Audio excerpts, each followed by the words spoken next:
Donc moi, je vais vous dire ce que, en termes d'éléments pratiques de ce que vous pouvez faire.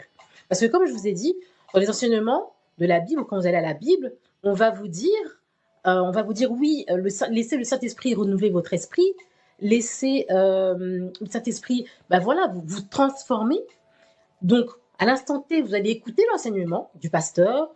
À l'instant T, vous allez vous sentir peut-être bien quand vous êtes à l'église, quand vous écoutez l'enseignement. Mais quand vous repartez chez vous, quand vous recommencez votre journée le lendemain, il n'y a aucune transformation.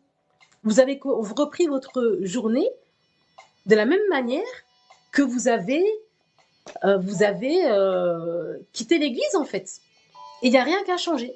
Vous avez suivi l'enseignement biblique, mais pour autant, vous ne changez pas de comportement, pour autant, vous ne trouvez pas l'amour, pour autant, vous n'évoluez pas spirituellement dans le sens où vous n'arrivez pas à avoir un niveau spirituel qui vous fait manifester dans votre vie ce que vous désirez manifester en termes de relations amoureuses, en termes de finances, en termes de santé. Et surtout, ce qui est beaucoup parlant, généralement, c'est qu'au quotidien, les difficultés, elles sont sur les mêmes plans, en fait. Difficulté à avoir des relations amoureuses stables, à avoir le mariage, difficulté à avoir une vie professionnelle qui est aussi qui est une réussite, ou à réussir des business, difficulté à pouvoir voilà, avoir une réussite aussi financière. Et pour autant, vous êtes croyant, et pour autant, vous priez, et pour autant, vous allez à l'église, mais il n'y a rien qui change. Donc, ça, c'est ma constatation, c'est ce que j'observe.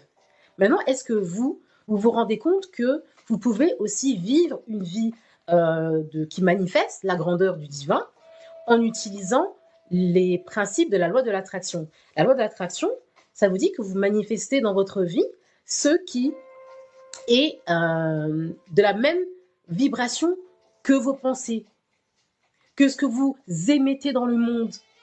Donc, quand vous êtes à l'église, quand vous écoutez l'enseignement, vous êtes dans une vibration qui est haute, parce que vous êtes aligné au divin, vous êtes aligné à une énergie spirituelle qui est positive.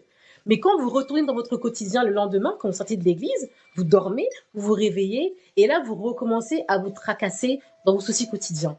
Vous recommencez à vous connecter, à être ancré dans votre réalité, qui est une réalité de problème, qui est une réalité de difficulté, de souffrance peut-être pour certains. C'est pas logique, en fait, c'est pas normal. Vous devez pouvoir être capable, en tant que chrétien, en tant que croyant, de pouvoir retranscrire à travers votre vie, de retranscrire, eh bien, justement, la grandeur du divin à travers les paroles des Écritures que vous avez reçues. Il ne suffit pas juste de lire des versets, il ne suffit pas juste de réciter des versets. Il faut pouvoir réussir à faire de votre vie un exemple, une image, incarner votre vie, une image de votre foi, en fait. Si vous croyez en Dieu, si vous croyez au Dieu divin, au pouvoir divin qui est en vous, mais votre vie, elle doit être à l'image de ça. Votre vie, elle doit être à l'image de ça. Et pour autant, ce n'est pas le cas.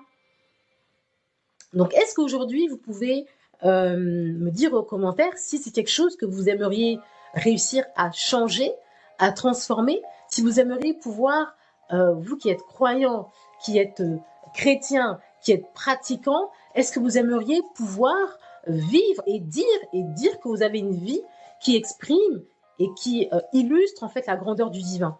Est-ce que c'est un souhait que vous aimeriez avoir? Est-ce que ça pourrait même pas devenir demain un objectif?